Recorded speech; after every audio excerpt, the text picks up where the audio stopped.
The auction hammer fell with a satisfying thud. Sold to bidder number 47 for $350,000 cash.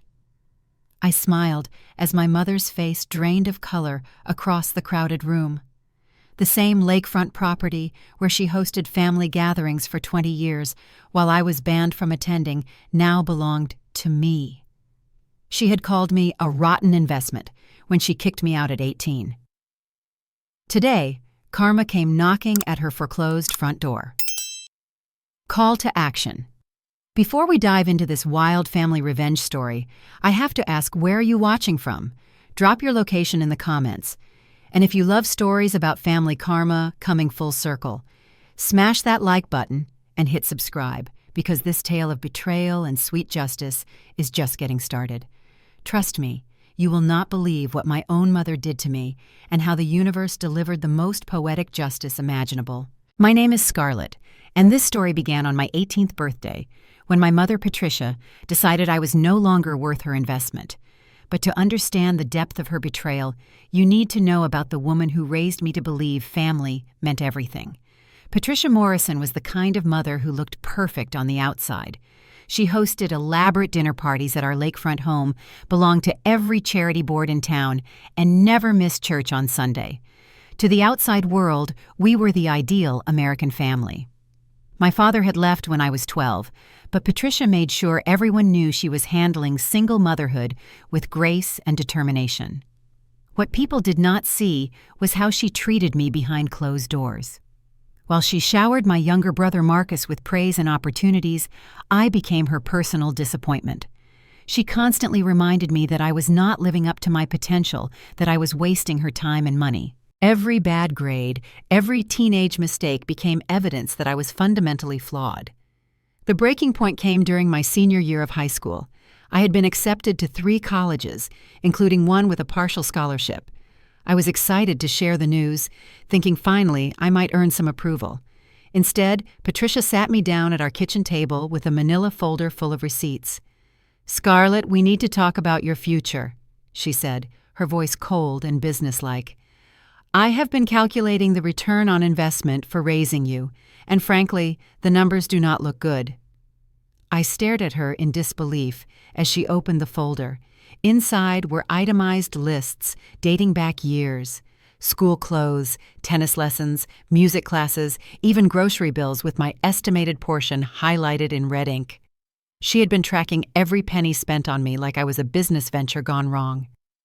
"Your grades are mediocre. You quit piano after 2 years. You lasted exactly 1 season on the tennis team. You have shown no exceptional talent in anything that would justify continued investment." She slid a piece of paper across the table. "This is what you have cost me over 18 years, $67,432. The number felt surreal. She had calculated the cost of raising her own daughter like she was reviewing a failed stock purchase. But she was not done. "Your brother Marcus, on the other hand, shows real promise. He is going to need support through college and beyond. Resources are limited, Scarlett. I have to make smart choices about where to put my money." "Are you seriously comparing your children like investments?" I asked, my voice barely above a whisper. "I am being realistic. You turn 18 next month. You can get a job, find your own place, figure out your life. I am done throwing good money after bad." The conversation ended with her handing me an eviction notice. She had actually typed up an official 30-day notice to vacate dated for my 18th birthday. She had been planning this for months, maybe years. "But what about college?" I managed to ask. "You can take out student loans like everyone else. Consider it motivation to finally make something of yourself." The next month passed in a blur of disbelief and frantic planning. I watched Patricia redecorate what had been my bedroom into a home office, erasing any trace of my existence with disturbing efficiency. She told neighbors I was spreading my wings and becoming independent. She made my abandonment sound like a gift she was giving me. On my 18th birthday, she handed me a card with $50 inside and a note that read, "Best wishes for your future endeavors. Love, Mom." Like I was a departing employee she barely knew. I moved in with my friend Jessica's family, temporarily working double shifts at a local restaurant to save money. The Garcias treated me better in 2 weeks than my own mother had in years. Mrs. Garcia actually cried when I told her what happened. No mother should treat her child like a business transaction, she said, hugging me tight. That fall, I started community college while working full-time.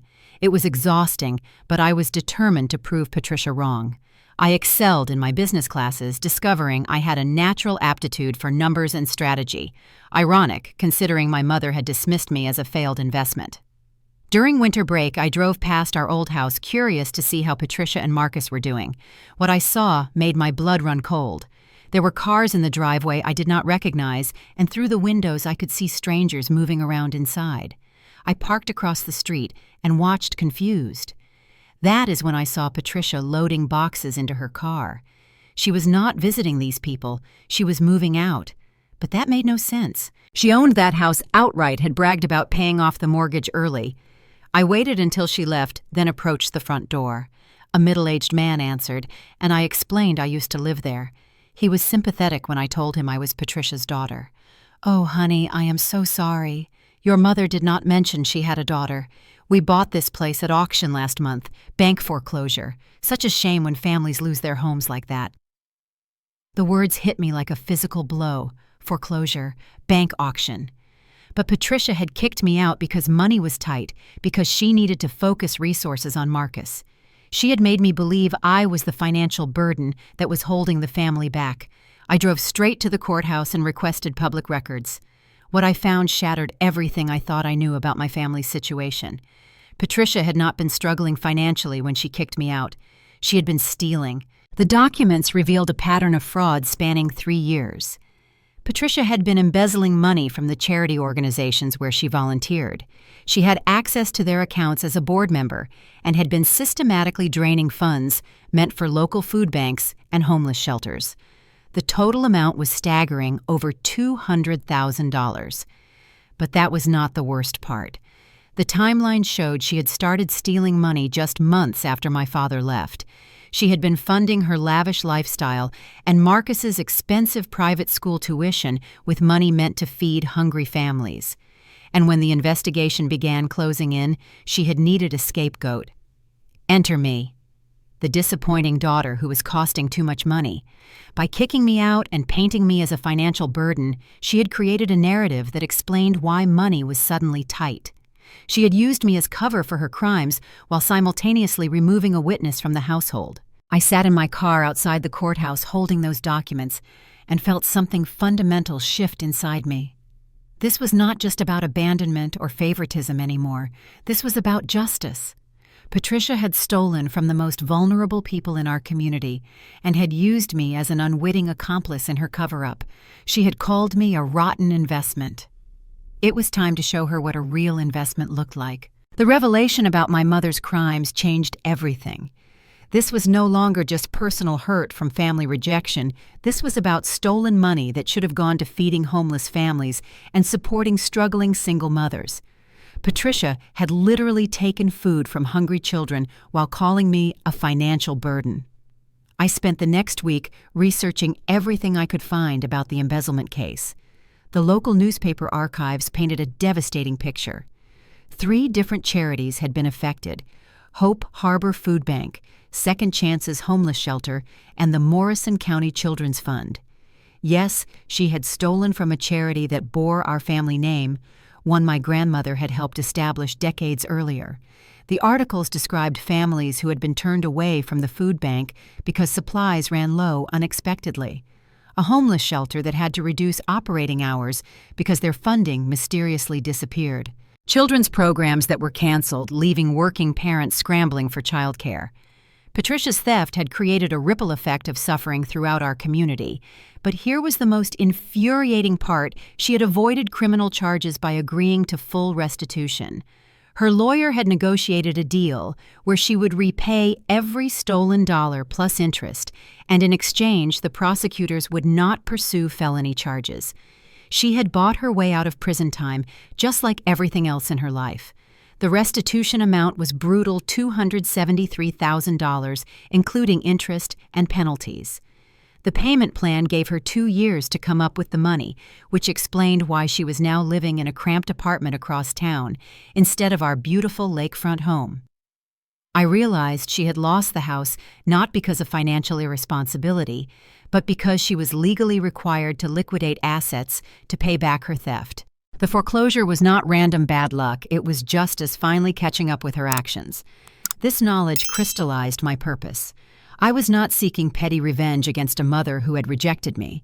I was going to ensure that justice was truly served and that Patricia's victims received something more meaningful than grudging restitution payments.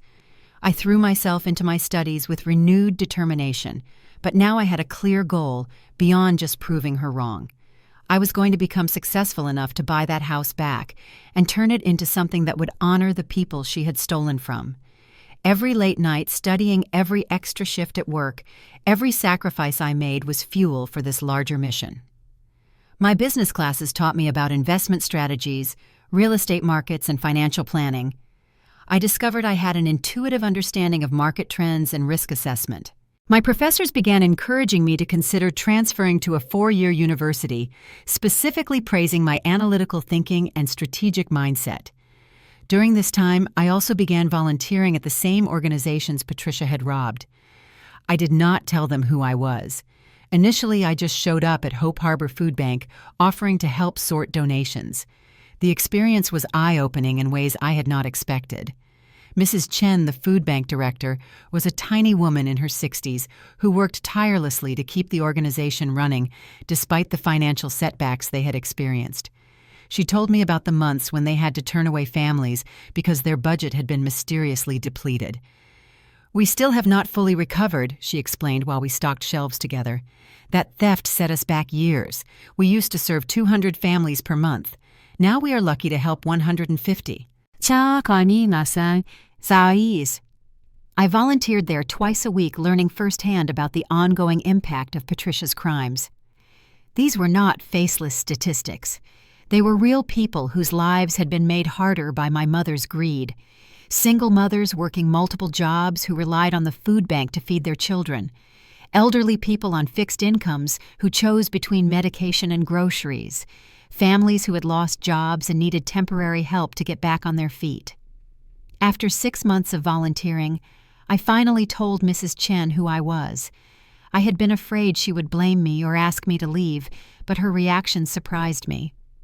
"Oh, sweetheart," she said, reaching across the table to squeeze my hand. "You are not responsible for what your mother did. The fact that you are here giving back to the community she hurt, that shows who you really are." That conversation led to one of the most important decisions of my life. Mrs. Chen mentioned that several board positions were opening up and she encouraged me to apply. At 19, I would be the youngest board member in the organization's history, but my business background and obvious commitment made me a strong candidate. I was elected to the board unanimously. Suddenly, I was not just a volunteer, I was helping make decisions about budgets, programs, and long-term planning. I learned about grant writing, fundraising strategies, and nonprofit management. Most importantly, I gained a clear understanding of how much good could be done with proper resources and leadership. My role at the food bank also connected me with other nonprofit leaders throughout the county. I met people running homeless shelters, job training programs, and educational initiatives. I began to see the interconnected network of organizations working to support vulnerable populations, the same network Patricia had damaged with her selfishness. Meanwhile, I kept tracking the real estate market around our old neighborhood. The lakefront property had been purchased by a developer who planned to flip it and resell within a year. I watched the renovation progress, knowing that when it hit the market again, the price would be significantly higher. I was also monitoring Patricia's financial situation through public records and courthouse filings. Her restitution payments were becoming increasingly difficult to maintain. She had taken a job as a bookkeeper. The irony was not lost on me, but her salary was barely covering her basic living expenses, plus the monthly payments to her victims. Marcus had started college on a partial athletic scholarship, but Patricia was still trying to supplement his expenses. I could see the strain building in their family finances, and I suspected it was only a matter of time before she would be forced to make even more dramatic changes. That is when opportunity and preparation finally intersected. Mrs. Chen mentioned at a board meeting that she was hoping to expand our services, but the organization lacked the capital to purchase a permanent facility. We were renting space in a strip mall, which limited our storage capacity and made it difficult to host community events. "What we really need is a place like that beautiful house on Lakewood Drive," she said wistfully. "Remember that gorgeous property with the big backyard and the community room? It would have been perfect for hosting fundraising events and volunteer appreciation dinners. Such a shame it got foreclosed on." She was talking about my family's former home, the house where Patricia had hosted charity events for years, taking credit for raising money she was simultaneously stealing. The house where I had been told I was not worth investing in. I knew exactly what I had to do. It was time to combine my business education, my growing network in the nonprofit world, and my intimate knowledge of Patricia's financial vulnerabilities into one strategic move that would serve justice while helping her victims. The plan that formed in my mind was audacious, potentially risky, but absolutely perfect in its poetic justice. I was going to buy Patricia's former house and donate it to the organizations she had robbed.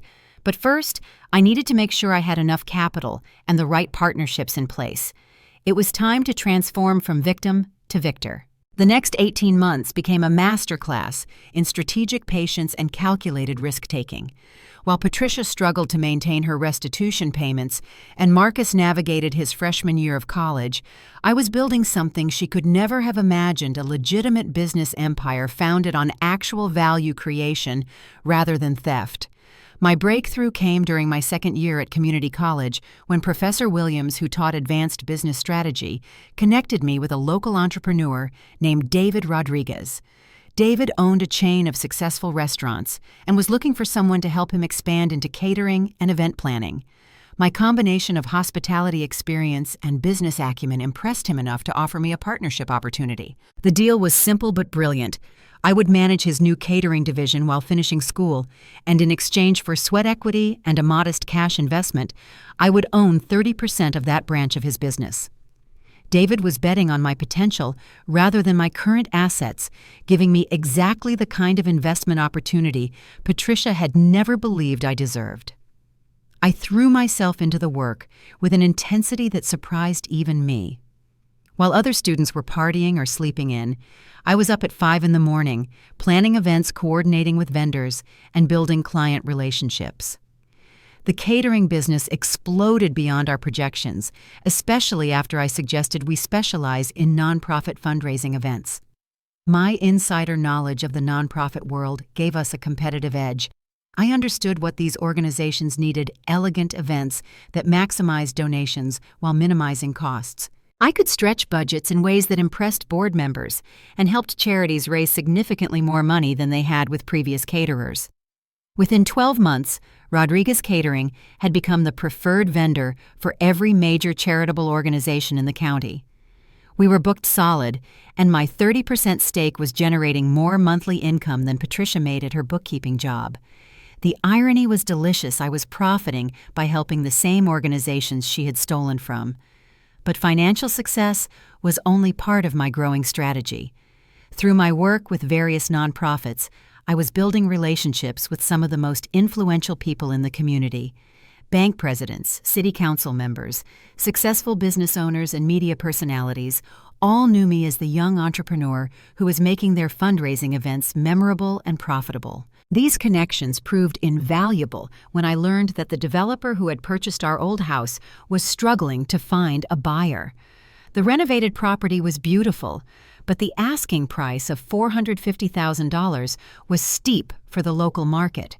It had been sitting empty for 6 months, and I knew the developer was getting anxious about his investment. That is when I made my first strategic move. I approached 3 different nonprofit leaders with a proposition that none of them could refuse. What if we formed a consortium to purchase a permanent facility that could serve all of our organizations? Hope Harbor Food Bank needed storage and distribution space. Second Chances Homeless Shelter needed meeting rooms for job training programs. The Morrison County Children's Fund needed event space for their activities. Mrs. Chen Robert Martinez from Second Chances and Linda Foster from the Children's Fund were immediately interested. We spent months working out the details, but the concept was revolutionary for our small community, a shared nonprofit campus that would house multiple organizations while reducing overhead costs for everyone involved. I volunteered to handle the real estate negotiations, naturally suggesting we look at the Lakewood Drive property. When I walked them through the house, their reactions were everything I had hoped for. The spacious kitchen was perfect for food preparation and storage. The large living areas could host client meetings and support groups. The beautiful backyard could accommodate outdoor events and children's activities. "This place has such good energy," Linda Foster commented, not knowing she was standing in my former bedroom. "It feels like it was meant to be used for helping people." If only she knew how wrong that had been for so many years. The financial structure we developed was complex but elegant. Each organization would contribute based on their size and projected usage. I would personally guarantee the mortgage and contribute the largest share in exchange for managing the property and maintaining my catering business on site. The beauty was that my business income would essentially subsidize the nonprofit's operating costs. But there was still the matter of coming up with a $400,000 down payment. This was where my growing network of influential supporters became crucial. I had been cultivating relationships with wealthy donors for months, always with an eye toward this eventual ask. The breakthrough came from an unexpected source, Thomas Blackwood, a retired executive whose company had been one of Rodriguez Catering's biggest clients. Tom had been impressed by my work ethic and vision, and when I presented the nonprofit campus concept to him over dinner, his response exceeded my wildest expectations. "Scarlett, this is exactly the kind of innovative thinking our community needs," he said.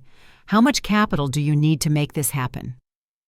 When I told him about the down payment requirement, he did not even hesitate. "Consider it a loan. 2% interest, 10-year terms. I believe in what you are building here." Tom's backing gave me credibility with other potential investors. Within 6 weeks, I had assembled a group of 5 business leaders who were willing to provide the necessary capital in exchange for modest returns and significant tax benefits from supporting charitable work. During this same period, I was keeping close tabs on Patricia's deteriorating situation. Her restitution payments were consuming 60% of her income, and Marcus's college expenses were straining her budget even further. She had been forced to take a second job cleaning office buildings on weekends just to make ends meet. The stress was showing. People around town commented on how tired she looked, how she had lost weight, how her normally perfect appearance had become disheveled. The woman who had once hosted elaborate charity galas was now scrubbing toilets to pay back the money she had stolen from homeless shelters. But I felt no satisfaction in her suffering. This was never about making Patricia miserable. It was about ensuring justice and creating something positive from her destruction. Her victims deserved better than just getting their money back. They deserved to thrive. The final piece of my strategy involved timing the purchase announcement for maximum impact. I wanted Patricia to learn about it in the most public way possible, surrounded by the community leaders she had betrayed and the organizations she had robbed. I convinced Mrs. Chen to host a press conference announcing the new nonprofit campus. Local media would be there to cover what was genuinely an exciting development for our community. City council members would attend to show their support, and most importantly, all of Patricia's former victims would be present to celebrate this positive transformation. I made sure the press release included details about the property's history, mentioning that it had been foreclosed on due to financial crimes against local charities. I also ensured that my role as the project's primary financial backer would be prominently featured. The press conference was scheduled for a Tuesday morning in late October, exactly 3 years after Patricia had kicked me out. The symbolism was intentional. I wanted her to understand that every day since she had called me a rotten investment had been leading to this moment. But there was one more element to the plan that I had not shared with anyone, not even my nonprofit partners. After we took ownership of the house, I intended to host a very special housewarming party. An invitation-only event for major donors and community leaders. Patricia would receive an invitation, of course. along with a personal note explaining exactly who had purchased her former home and why. She would learn that the daughter she had discarded as worthless had not only succeeded beyond her imagining, but had done so by serving the very people she had victimized. The invitation would give her a choice: attend the party and face the consequences of her actions publicly, or stay away and confirm her guilt and shame to everyone who mattered in our community. Either way, justice was coming, and it would arrive with compound interest. The press conference took place on a crisp October morning, and the turnout exceeded even my optimistic expectations. Local television crews set up their cameras on the front lawn of what had once been my childhood home. The mayor arrived early along with 3 city council members and the head of the Chamber of Commerce. Mrs. Chen stood beside me, beaming with pride as she prepared to announce the partnership that would transform how nonprofits operated in our community. I had positioned myself strategically near the front entrance where I could see everyone who approached the property. At exactly 9:45, 15 minutes before the scheduled start, I spotted a familiar silver sedan creeping slowly down Lakewood Drive. Patricia. She parked across the street just as I had done years earlier when I first discovered her foreclosure. Through the windshield, I could see her gripping the steering wheel, staring at the house that had once been her pride and joy.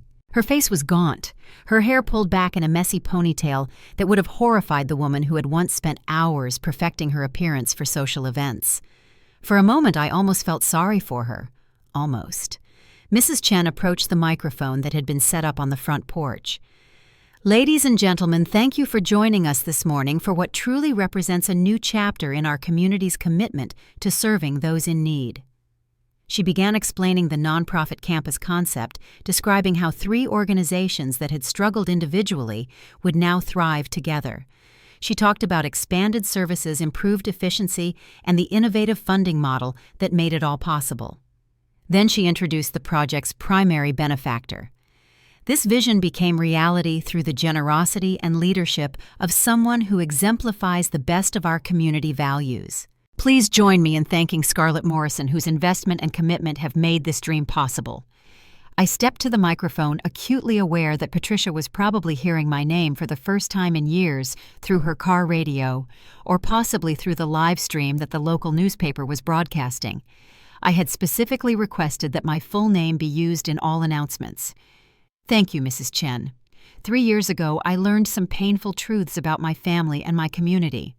I discovered that someone I trusted had stolen money meant to feed hungry children and shelter homeless families, that theft damaged organizations that were trying to heal our community's most vulnerable populations. I paused, making direct eye contact with the cameras. Today, we are not just announcing a new facility. We are declaring that our community's compassion and resilience are stronger than any individual's greed or betrayal. The crowd applauded enthusiastically, but I was watching Patricia's car. Even from this distance, I could see her slumped posture, the way her head had fallen into her hands. "This house has a complicated history," I continued. "It was foreclosed on because its previous owner was required to make restitution for embezzling from the very organizations we are celebrating today. But rather than letting that history define this place, we are transforming it into something that honors the victims of those crimes." Robert Martinez from Second Chances stepped forward to discuss the homeless shelter's expansion plans. Linda Foster talked about new children's programs. Each speaker emphasized how the additional resources would help them serve people who had been turned away during the lean years following Patricia's theft. As the formal presentations concluded, reporters began asking questions. One journalist inquired about the total investment in the project. When I mentioned the $400,000 purchase price plus renovation costs, I saw several people in the crowd exchange impressed glances. "Miss Morrison," called out Sarah Beth Williams from the county newspaper. "This is quite an undertaking for someone so young. What inspired you to take on such a significant financial commitment?" This was the question I had been preparing for. Sometimes we have to decide whether we will be defined by the worst things done to us or by how we choose to respond. I chose to build something better. Another reporter asked about my business background and how I had accumulated the resources for such a purchase. I explained about Rodriguez Catering, the investor partnerships, and my role on various nonprofit boards. With each detail, Patricia's situation became more humiliating by contrast. After the official press conference ended, the real drama began. Community leaders lingered on the property, touring the renovated spaces and discussing future collaboration possibilities.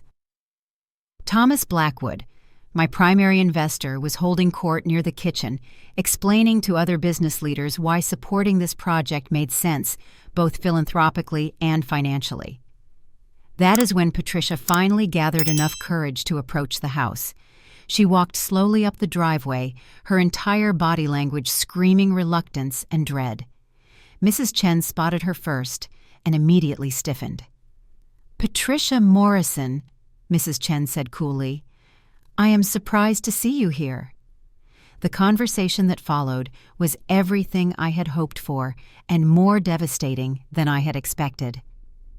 Patricia stammered through an attempt at small talk, clearly not understanding the full scope of what was happening. She seemed to think this was just another charity event being hosted at her former home. "I heard there was some kind of announcement," she said weakly. "I used to live here, you know, before things got difficult." "Yes, we know about your history with this property," Robert Martinez interjected, "and your history with our organizations." The color drained from Patricia's face as she began to realize she was standing in front of the people she had stolen from, but the worst was yet to come. "Patricia," I said, stepping out from behind a group of donors, "I am so glad you could make it." The recognition hit her like a physical blow. She actually staggered backward, her mouth opening and closing without sound. For several seconds, she simply stared at me, trying to process what she was seeing. "Scarlett," she whispered. What are you doing here?" "I live here now," I said simply. "Well, technically, the Morrison County Nonprofit Collaborative lives here, but since I am the primary investor and property manager, I suppose you could say I have come home." The crowd around us had gone completely silent. Even the reporters seemed to sense that something dramatic was unfolding. Mrs. Chen stepped closer to me in a gesture of support that was not lost on anyone present. "You bought this house." Patricia's voice was barely audible. "I bought this house," I confirmed. "I also hired the catering company that is providing refreshments today, and I serve on the boards of all 3 organizations that will be operating here, the same organizations you stole from when you decided I was not worth your continued investment."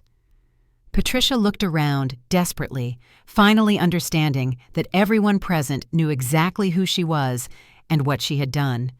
The perfect social facade she had maintained for decades was crumbling in front of the entire community leadership. I paid everything back," she stammered. "The court said if I made full restitution—" "You paid back money," I interrupted. "But money cannot undo the families who went hungry because the food bank could not afford supplies. Money cannot restore the shelter programs that were canceled because you stole their funding. Money cannot give back the years of growth these organizations lost while recovering from your betrayal." She was crying now, tears streaming down her cheeks as she realized the full magnitude of her situation. Her daughter, the daughter she had discarded as worthless, had not only succeeded spectacularly, but had done so by serving the very people she had victimized. "But this house is going to do something you never could," I continued. "It is going to create lasting value for our community. Every day it will serve people who need help instead of someone who helped herself to charity funds." The final humiliation came when Thomas Blackwood approached our group. He had no idea of the family drama playing out, but his timing was perfect. "Scarlett, I wanted to thank you again for bringing this opportunity to our investor group. It is rare to find someone so young with such clear vision and moral purpose." He glanced at Patricia dismissively. "Ma'am, you should be very proud of your daughter's accomplishments." Patricia fled without another word, leaving behind only the echo of her footsteps and the satisfaction of justice finally completely served. The aftermath of the press conference created ripple effects throughout our small community that I had not fully anticipated. Within hours, the local newspaper's website had published a full article about the nonprofit campus, complete with photos and quotes from the morning's event. The headline read, "Local Entrepreneur Transforms Foreclosed Home into Charity Headquarters," with a subheading that made my heart race: Embezzlement Victim's Daughter Leads Community Recovery Effort. Patricia's public humiliation was just beginning. By evening, the story had been picked up by the regional news network. Social media exploded with comments from people who remembered the original embezzlement scandal and were now learning about my role in the recovery. The narrative was irresistible. The daughter who had been abandoned and dismissed had risen to become her community's champion. But what happened next exceeded even my most optimistic projections. The story caught the attention of a national nonprofit publication, which reached out to interview me about innovative funding models for charitable organizations. That interview led to speaking invitations from 3 different conferences where nonprofit leaders gathered to share best practices. My phone rang constantly for weeks. Other communities wanted to replicate our consortium model. Business schools requested case studies. A major foundation offered a significant grant to help us develop a toolkit that other regions could use to implement similar programs. Meanwhile, Patricia's world was collapsing in ways that went far beyond social embarrassment. The renewed media attention around the embezzlement case prompted the district attorney's office to review her case file. They discovered that she had been making her restitution payments using money from a new crime tax fraud. Patricia had been claiming fake business expenses and hiding income from her bookkeeping clients to reduce her tax burden. The money she saved on taxes was going toward her restitution payments, which meant she was essentially using one crime to pay for another. When the IRS launched their investigation, they found discrepancies going back 2 years. The tax fraud charges were federal, which meant they carried much heavier penalties than her original embezzlement case. Her lawyer could not negotiate away prison time this time. Patricia was facing 18 months in federal detention, plus additional financial penalties that would essentially bankrupt her. Marcus called me during this period, the first contact we had had in over 3 years. His voice was shaky and desperate when he reached me at my office. "Scarlett, I know we have not talked since everything happened, but Mom is falling apart. She keeps saying she ruined everything, that she destroyed our family for nothing." He paused, clearly struggling with his words. "I never understood what really happened when you left. I was just a kid, and she told me you wanted to be independent." I listened without interrupting as he described the past few years from his perspective.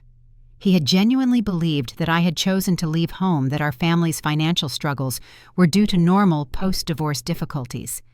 Patricia had hidden her crimes from him completely, even as he benefited from the stolen money that paid for his private school and college expenses. "She told me you were being dramatic about money, that you just wanted attention," he continued.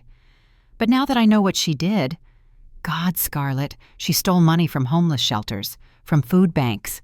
How could she do that and then act like you were the problem?" The conversation lasted 2 hours. Marcus was 21, now old enough to understand the moral complexity of what had transpired. He was horrified to learn that his education had been partially funded by money meant for hungry families. He was also beginning to understand why Patricia had been so eager to remove me from the household. I was the one family member who might have discovered her crimes. "I want to help somehow," he said toward the end of our call.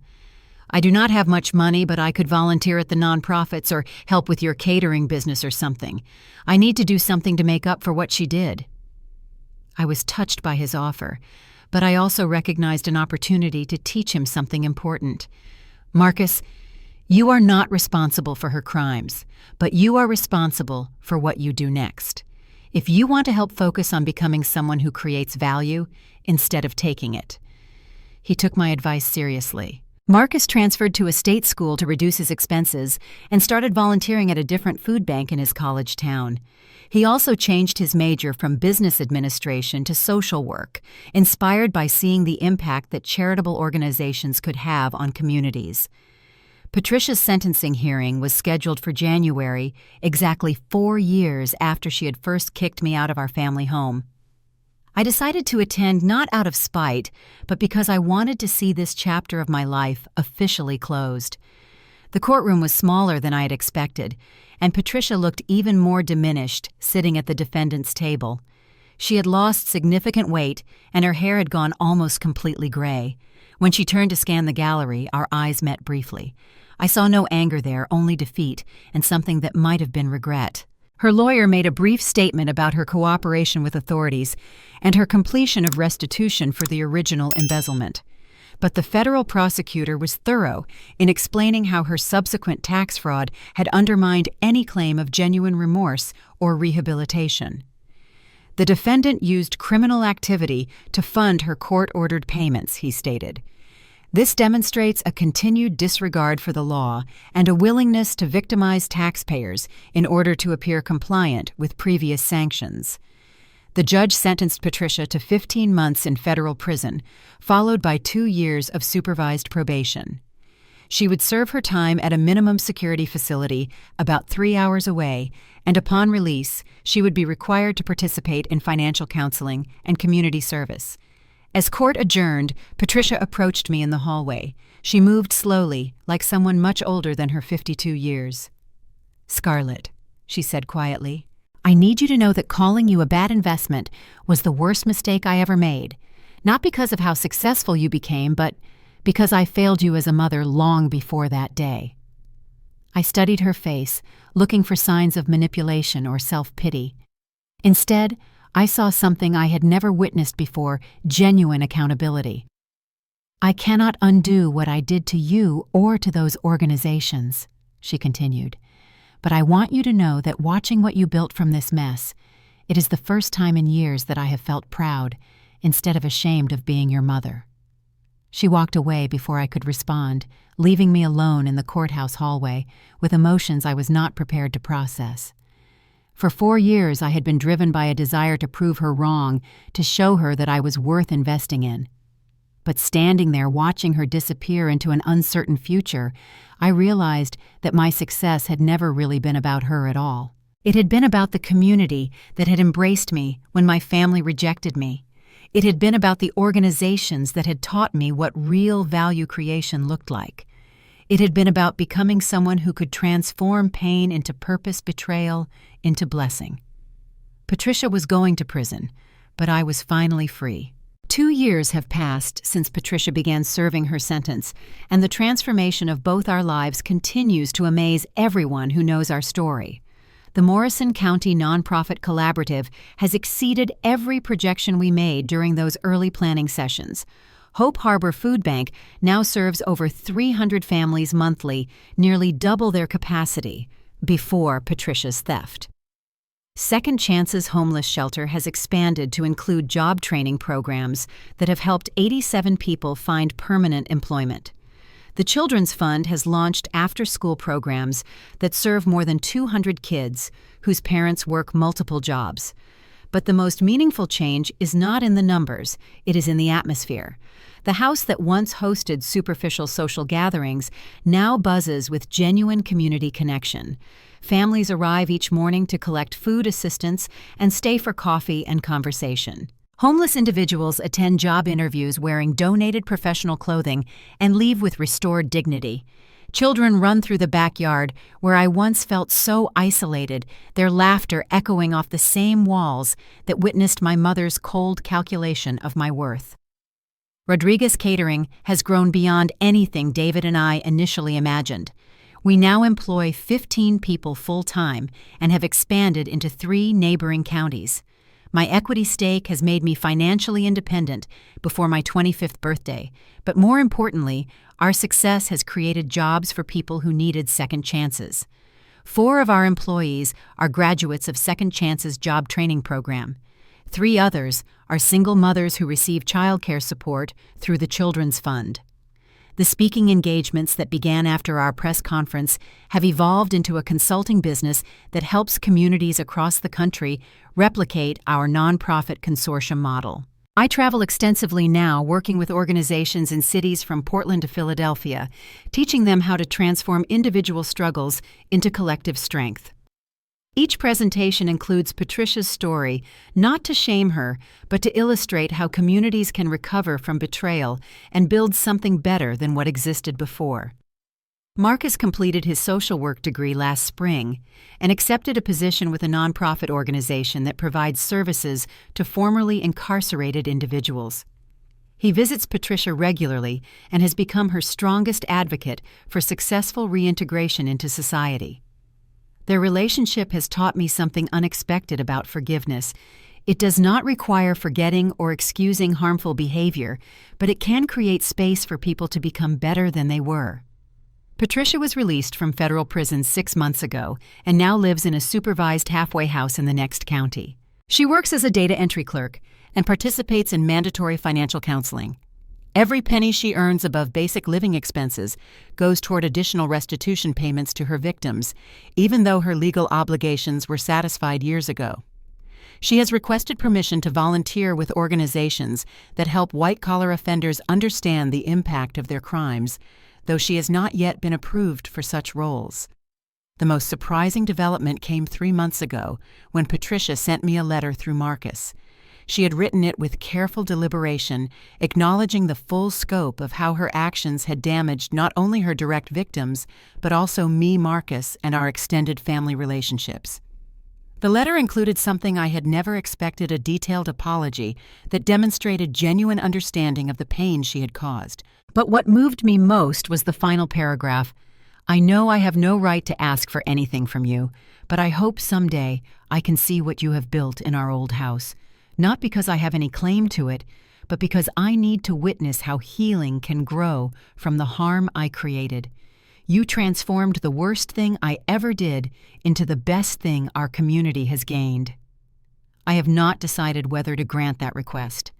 The house belongs to the community now, not to our family's history, and I want to be careful about decisions that might affect the organizations we serve.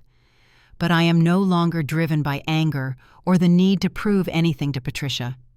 Her opinion of my worth stopped mattering the day Mrs. Chen first hugged me and told me I was not responsible for my mother's crimes. The board members who trusted me with their investment have become genuine mentors and friends. Thomas Blackwood has introduced me to business leaders throughout the region, creating opportunities that continue to expand my impact. Mrs. Chen has become like a grandmother to me, celebrating every milestone and offering wisdom that my own family never provided.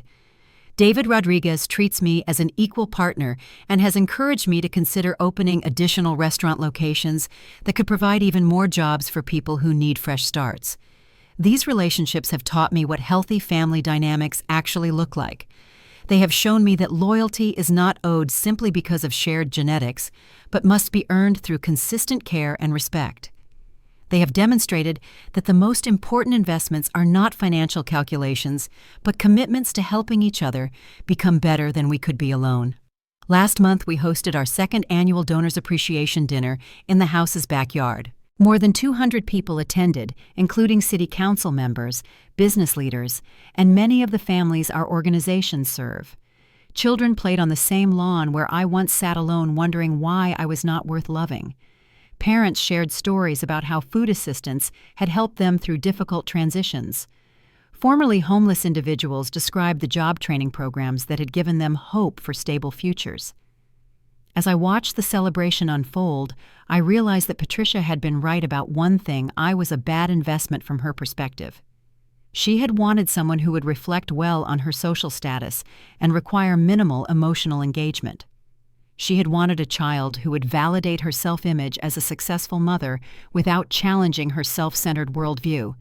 But I became something much better than what she had wanted. I became someone who could transform pain into purpose, who could build bridges between broken systems, who could create lasting value for people who desperately needed help.